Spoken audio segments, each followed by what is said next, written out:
जश्न मना रहे। मुसलमानों की हालत क्या है यार?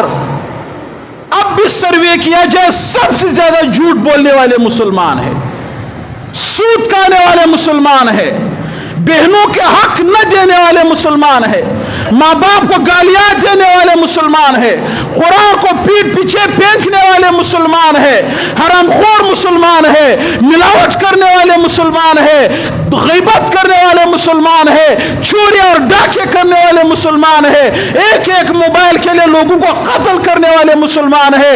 ये जितनी भी खराबियां इस माशरे में मौजूद है, इनमें सब के सब मुसलमान मुलविस है। कोई यहूदी आकर आपसे मोबाइल नहीं छीन रहा है, कोई अंग्रेज आकर आपको 1000 रुपए के लिए कत्ल नहीं कर रहा है। यहां पर आपके हब चौकी में 12 से ज्यादा शराब खाने हैं, यहां से शराब लेने वाले तुम्हारे मुसलमान हैं, शराब सरेआम पीने वाले आपके मुसलमान हैं, इन शराब का इजाजत देने वाले आपके मुसलमान हैं, इन शराब खानों के हिफाजत करने वाले आपके मुसलमान हैं, इन शराब को बेचने वाले आपके मुसलमान हैं, इस पूरे सिस्टम को बनाने वाले आपके मुसलमान हैं। सूद के बड़े बड़े कारखाने बैंकों की सूरत में हमारे रोडों पर मौजूद है, यहां पर सरेआम सूद किया जाता है। इन सूदी कारखानों में, सूद के नाडू में काम करने वाले तुम्हारे मुसलमान हैं, यहां पर चौकीदारी करने वाले तुम्हारे मुसलमान हैं, इसकी हिफाजत करने वाले तुम्हारे मुसलमान हैं, इस सूद के लिखने वाले तुम्हारे मुसलमान हैं, झूठ बोलने वाले तुम्हारे मुसलमान हैं, करप्शन करने वाले तुम्हारे मुसलमान हैं। जब हर चीज में तुम्हारे मुसलमान मुलविस है, हर काम में रसूलुल्लाह की दीन से बगावत चल रहा है, जिन कामों से अल्लाह के रसूल ने मना किया उन्हीं कामों को सीनों से लगा कर चल रहे हो, झूठे भी हो, सूदखोर भी हो, मिलावट करने वाले भी हो, दुनिया की तमाम खराबियां तुम्हारे अंदर मौजूद है। मोहम्मद रसूलुल्लाह से जब सामना होगा, अल्लाह के रसूल देखेगा मेरा उम्मती है, इसको घसीट कर जहन्नम में लेकर जाया जा रहा है। ए अल्लाह, क्यों लेकर जा रहे हो जहन्नम में? महबूब नमाज नहीं पढ़ रहा था, महबूब जिना में मुलविस था, ए मेरे प्यारे महबूब गुनाह कर रहा था, मेरे प्यारे महबूब सूद कर रहा था, हर किस्म के खराबी में मुब्तला था। मोहम्मद रसूलुल्लाह का दीन आज इस हाल पे पहुंच चुका है, इस हालत पे पहुंच चुका है कि कोई 100 में से एक बंदा आपको सच्चा मिलेगा जो झूठ नहीं बोलेगा, लाख में से 5 बंदे आपको ऐसे मिलेंगे जो गीबत नहीं कर रहे होंगे, सब इन तमाम गुनाहों में मुब्तला है। फिर किस बात का हम जश्न मनाए, किस बात का हम खुद को आशिक के रसूल कहे? रसूलुल्लाह ने तो जब इस दुनिया से जा रहा था, खुलफाए राशिदीन जब इस दुनिया में थे, उमर फारूक के जमाने में 22 लाख मुरब्बा मील पर इस्लाम का परचम ले रहा था, मुसलमानों के नाम से लोग कांप रहे थे, मुसलमानों के निजाम को लोग अपने सीनों से लगा रहे थे, इस्लाम का आदल मशहूर था, इंसाफ मशहूर था, सच्चाई मशहूर थी, लोग इस्लाम में जोक दर जोक इसलिए दाखिल हो रहे थे कि ये आदल वाला दीन है, ये इंसाफ वाला दीन है। मगर आज उस दीन का क्या हालत है? अब मुसलमानों ने क्या हालत बना दिया है? किस बात का हम आशिक के रसूल है? मोहम्मद रसूलुल्लाह से किन अंकुश से हम सामना करेंगे हौज़े कौसर पर? क्या कहेंगे, क्या जवाब देंगे?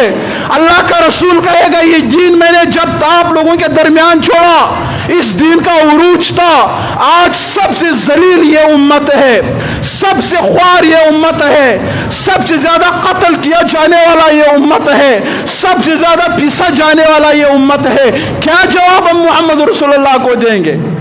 इस निज़ाम में हमारे कुरान का क्या किरदार है? हमने इस कुरान को क्या मकाम, क्या मर्तबा दिया है? रसूलुल्लाह ने पूरा निज़ाम इस कुरान से मुरतब किया था।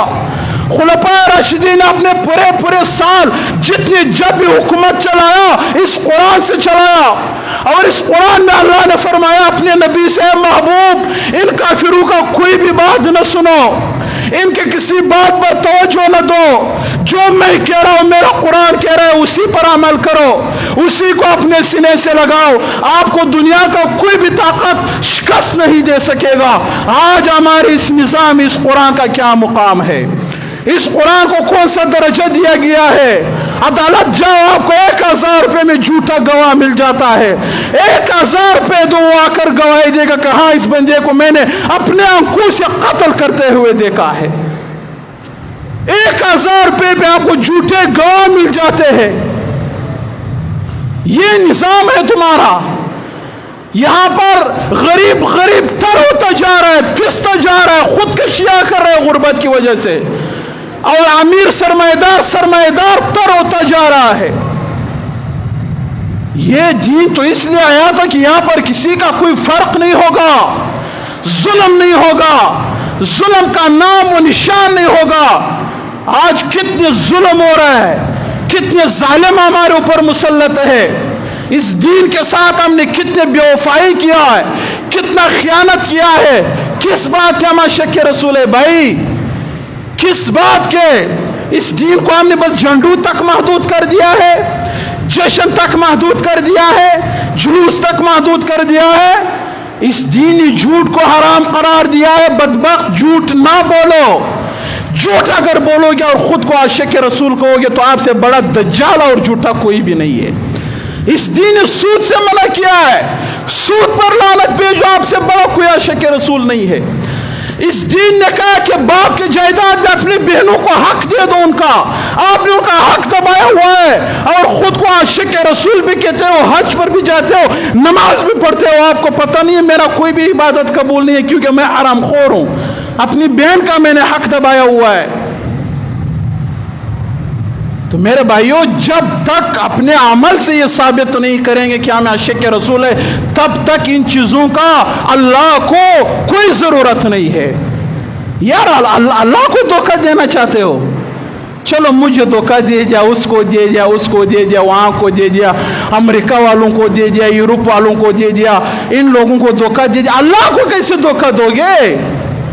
اللہ کو کیسے دھوکہ دو گے؟ اللہ کے بندو, اللہ کو کوئی دھوکہ دیا جا سکتا ہے؟ اللہ کو تمہارے دل کے اندر کے حالت کا پتہ ہے کہ تمہارے دل میں کیا ہے.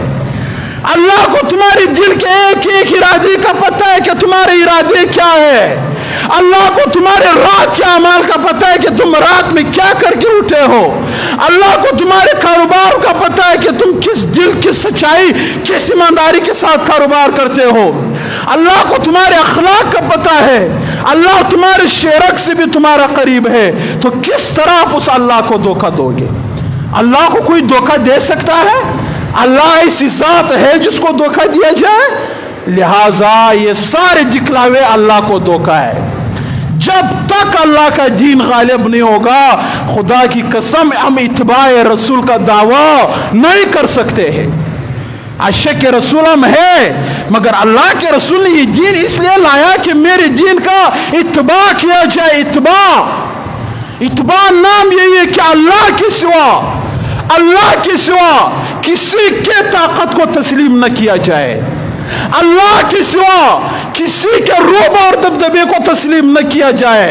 اللہ کے سوا کسی کے نظام کو تسلیم نہ کیا جائے. اللہ کے سوا کسی کے فیصلے کو تسلیم نہ کیا جائے. اللہ کے سوا